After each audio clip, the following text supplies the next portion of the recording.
বাঙালিদের অবস্থা তো একটু সংকটাপন্ন, কারণ কাম্বোডিয়ার মতো দেশে তো আপনি জব ওইভাবে পাবেন না। Cambodia is not a safe place for Bangladeshi people. আপনি প্রচুর বাংলাদেশি শুনবেন অসুস্থ হচ্ছে, মারা যাচ্ছে, ফ্রাস্ট্রেশন, কাজ নেই, কর্ম নেই, মানে সব কিছু মিলিয়ে this is not a safe place আসলে। অ্যাকচুয়ালি আমি খেলাটা মানে বাংলাদেশ থাকা অবস্থায় খেলতাম। সো বাংলাদেশ থেকে আমি কাম্বোডিয়াতে যাওয়া হচ্ছে আমার 2016-এ। তো তখন থেকে আমি খেলাটাকে কন্টিনিউ করছি। তখন আসলে আমরা নিজেরা ওইভাবে খেলাধুলা করতাম না, ইন্ডিয়ান কমিউনিটি বা পাকিস্তানি কমিউনিটি ওদের সাথে সাথে যে আমি খেলতাম। সো সেখান থেকে আমার খেলাটা আর এখন তো চলছেই। মানে এইটা আসলে কতটা কঠিন? আসলে কম্বোডিয়াতে তো ক্রিকেট অতটা প্রচলিত না, ফুটবল ওরা খেলে এবং অন্যান্য গেমস আছে। সো এটা আসলে কতটা কঠিন, এবং আপনারা যেহেতু ওখানে কাজ করতে গেছেন, কাজের সন্ধানেই গেছেন, আসলে ওই সময়টা বের করে খেলাটা আসলে কতটা কঠিন আপনাদের জন্য?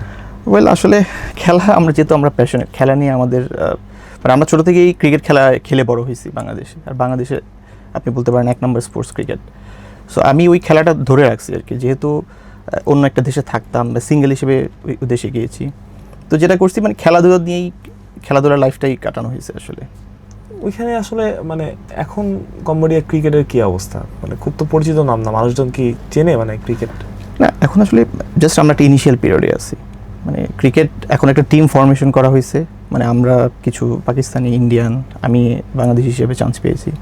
তারপর ধরেন কিছু লোকাল প্লেয়ার যুক্ত হচ্ছে আমাদের সাথে। সো সব কিছু মিলিয়ে মানে আমরা একটা টিম ফরমেশন শুরু করেছি। হয়তো আমরা ভবিষ্যতে মানে টিমটাকে আরও অন্য লেভেলে নিয়ে যাব, বা এজ লেভেল থেকে শুরু হবে খেলা। কম্বোডিয়ার এখন কি অবস্থা? মানে কেউ যদি কম্বোডিয়া ক্রিকেটে কেউ যদি ওইখানে গিয়ে ক্রিকেট খেলতে চায়, কি করতে হবে? বা বাংলাদেশি যারা আছে?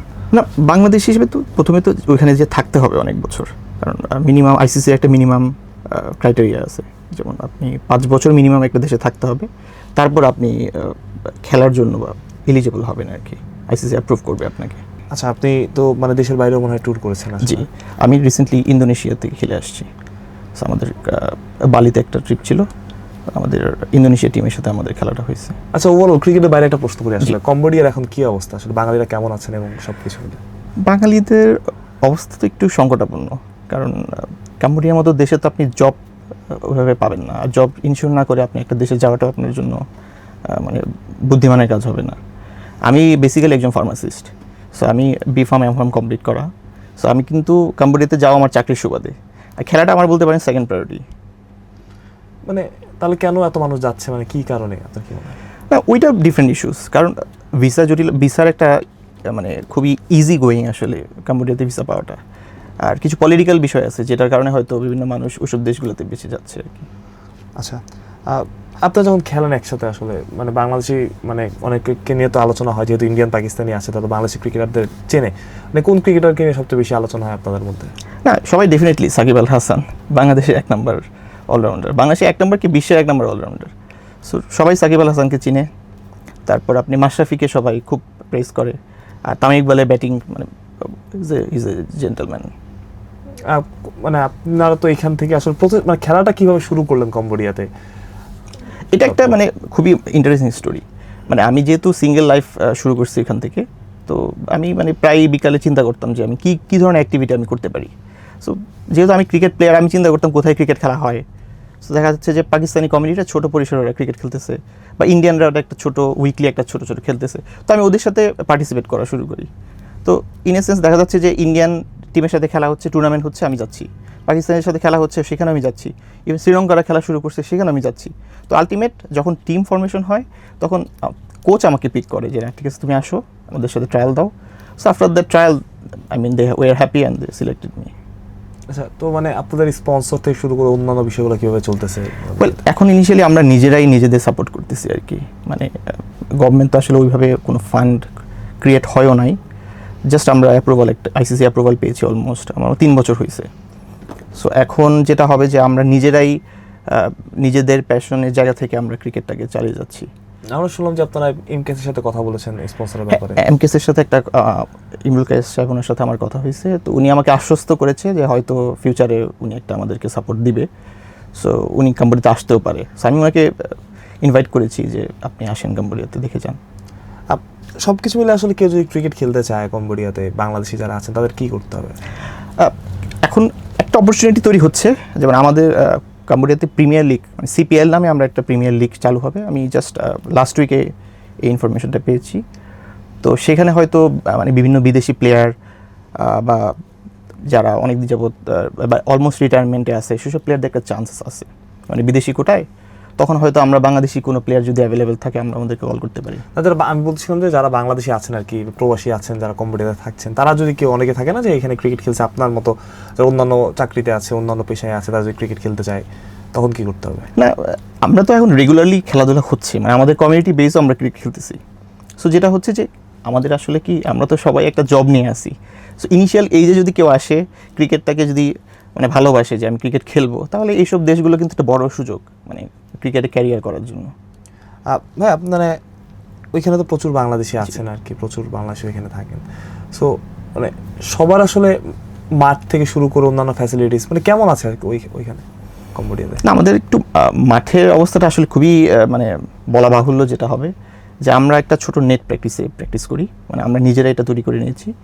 আর স্যাটারডে সানডেতে আমরা আসলে ফুটবল যে গ্রাউন্ডগুলো আছে সেটাকে আমরা ক্রিকেট খেলা হিসেবে ইউজ করি। সো আমাদেরকে গভর্নমেন্ট অনেকবারই 2-3বার আমাদেরকে বলে গেছে যে তোমাদের মাঠ রেডি করা হবে। সো আমরা আশা করতেছি হয়তো ভেরি সুন আমরা মাঠটা পেয়ে যাব।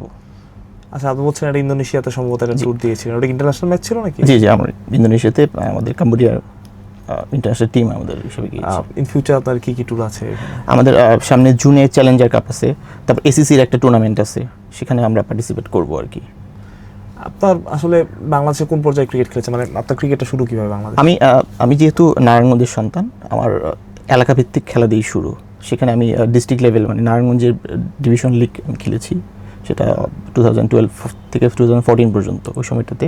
তারপর আমাদের সময় একটা নির্মাণ ক্রিকেট ছিল, যেটা স্কুল ক্রিকেট ছিল, সেটাতে আমি ওই স্কুলের প্লেয়ার ছিলাম। তারপর কলেজেও আমি খেলেছি। তারপর আমি খেলাটা ওইভাবে আসলে আমার পড়াশোনার কারণে আমি একটু খেলাটা থেকে দূরে ছিলাম, বাট আমি ইউনিভার্সিটিতেও খেলাধুলা করেছি। মানে যখনই কোনো টুর্নামেন্ট বা যে কোনো ধরনের কোনো খেলার সুযোগ আমি খেলা খেলেছি, কিন্তু প্রফেশনাল খেলাটা আমার তখনও একটু মিসিং ছিল। তো আমি বাংলাদেশ থেকে আমি মিয়ানমারে একটা কাজের সুবাদে আমার মিয়ানমারে যাওয়া হয়। সো মিয়ানমারে আমি ক্রিকেটটাকে ওইভাবে একটু সিরিয়াসলি ওইতে খেলা শুরু করেছি, কারণ সেখানে বাংলাদেশিরা মিলে একটা মানে একটা লিগের মতো করে খেলা হচ্ছে, সেটা কিন্তু ক্রিকেট বলে খেলা হচ্ছে মিয়ানমারে। সো এটা একটা মিয়ানমার ক্রিকেট লিগ বলে। সেখানে ধরেন আপনার মিয়ানমারের একটা টিম আছে, বাংলাদেশের একটা টিম আছে, এটা টিম টাইগার্স বলে, তো ইন্ডিয়ান একটা টিম আছে, পাকিস্তানের একটা টিম আছে। ওইখানে যারা কাজ করে বা ধরেন অনেক দিন যাবত আছে তারা মিলে একটা টিম রিফর্ম করেছে। সো আমি ওইটার হয়ে আমি কয়েকদিন মিয়ানমারে ওই ম্যাচ মানে ওই টুর্নামেন্টটা খেলেছি। সো তারপর আমার কাছে মনে হলো যে না, আমি তো আর এটাকে আরও সামনে এগিয়ে নিয়ে যেতে পারি। সো আমি যখন কম্বোডিয়াতে চলে আসি তখন আমি এটাকে আরও সিরিয়াসলি মানে চিন্তা করছি যে কীভাবে আমি হয়তো কম্বোডিয়াতে কখনো সুযোগ পেলে আমি খেলবো। সো ওইখান থেকে আমার মানে ক্রিকেটে আসা আর কি। মানে কম্বোডিয়াতে ক্রিকেটটা কি শহর ভিত্তিক, মানে আপনার কি ওই একই জায়গায় একটা কমিউনিটি ভিত্তিক নাকি শহরের বাইরেও খেলা হয়? না, এখন 3টা এরিয়াতে খেলা হচ্ছে। আমাদের মেইন শহর যেটা আমরা নমপেন বলি, ক্যাপিটাল, তারপর সিয়াম রিপ একটা এরিয়া আছে, আরেকটা এরিয়া হচ্ছে কম্পট।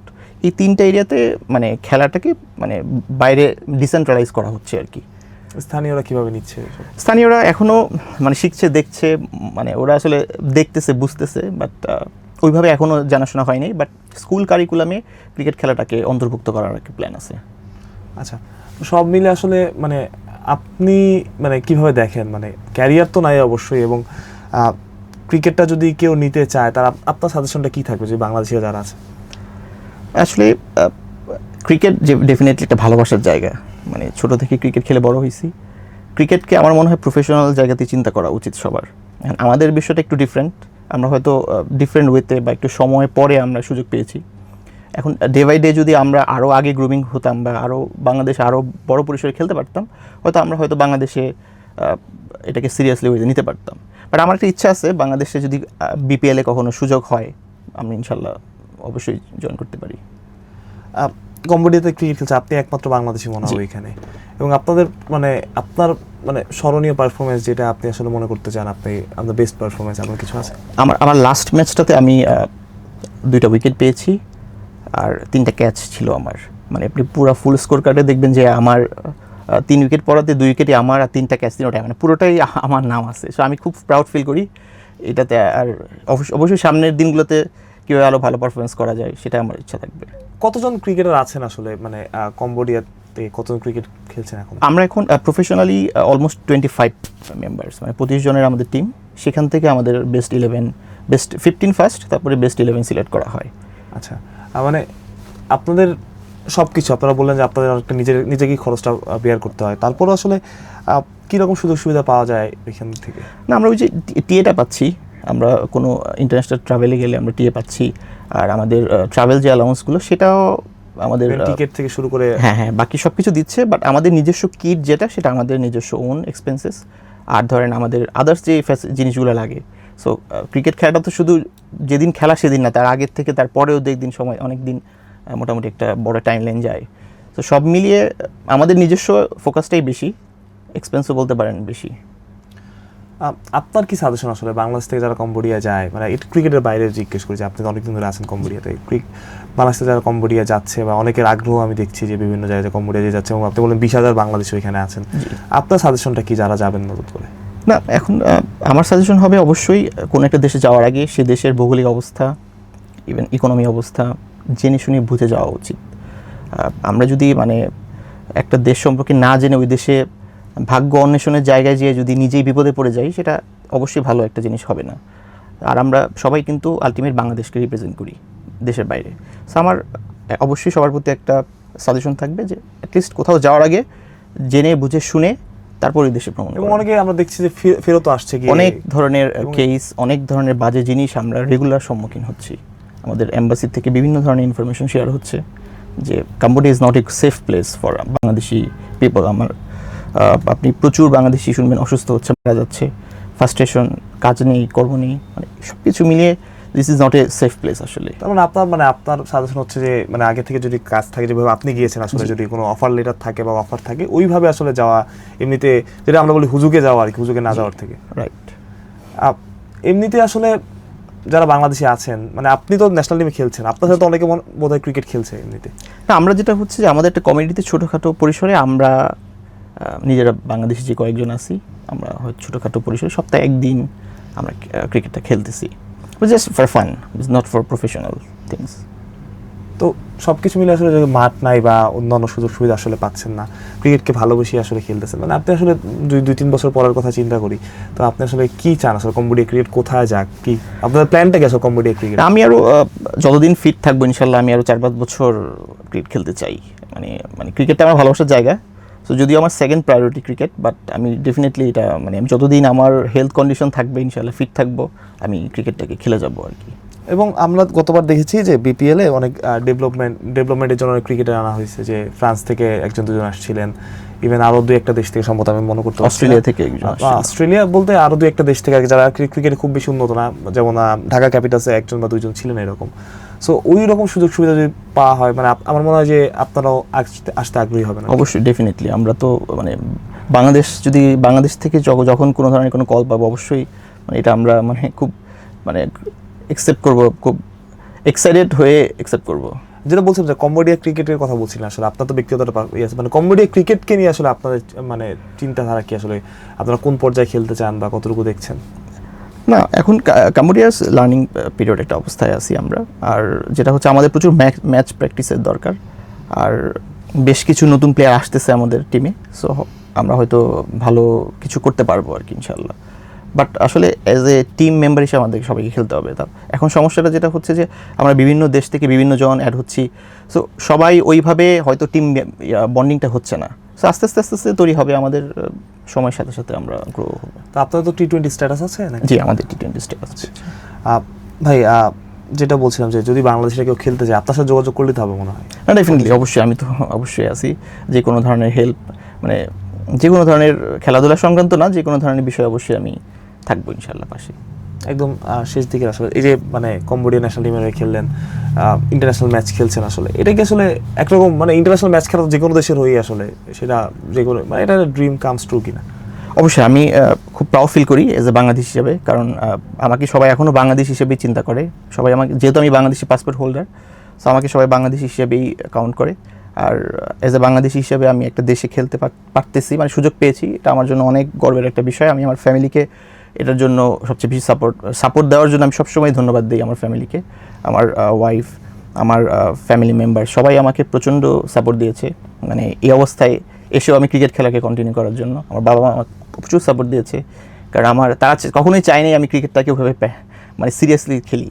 বাট আমি হতে পারে ভাগ্যের একটা বিষয় যে আমি মানে অন্য একটা দেশে থেকে খেলার সুযোগ পেয়েছি।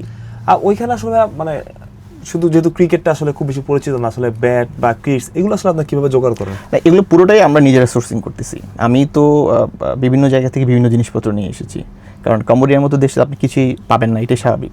সো আমি অস্ট্রেলিয়া থেকে একটা জিনিস এনেছি, আপনার সাউথ আফ্রিকা থেকে একটা ছোটো জিনিস এনেছি, ইভেন বাংলাদেশ থেকেও আমি জুতা নিয়ে গিয়েছি। মানে এরকম অবস্থা হয়ে গেছে আমার। ইভেন এখনও আমি আসছি, আমি বিভিন্ন জিনিসপত্র নিয়ে যাব। সো আমরা চাচ্ছি বাংলাদেশি কোনো কোম্পানি বা ধরেন বাংলাদেশি কোনো স্পোর্টস সংক্রান্ত কেউ যদি আমাদের সাথে ওইভাবে অ্যালাইন হয়, আমরা হয়তো ওই সার্ভিসটা আরও স্মুথ হইতে পাবো। যারা আসলে ওইখানে কি কোনো মানে এবং সুযোগ আছে যে ব্যাট কেনার বা? ডেফিনেটলি আমরা যারা 30টা প্লেয়ার খেলতেছি তাদের তো অবশ্যই ব্যাট দরকার। এছাড়াও আমাদের ওমেন্স টিম অলরেডি ট্যুর করে আসছে 2-3টা দেশে। তারপর আমাদের আন্ডার-19 একটা টিম তৈরি হচ্ছে, সো আন্ডার-17 টিম তৈরি হবে। সো এগুলোর জন্য প্রচুর পরিমাণে আপনার কিটস দরকার। সো আমরা আশা করতেছি মানে আমাদের ওই সোর্সিংটা আসলে করতে হবে এখন, হাই টাইম।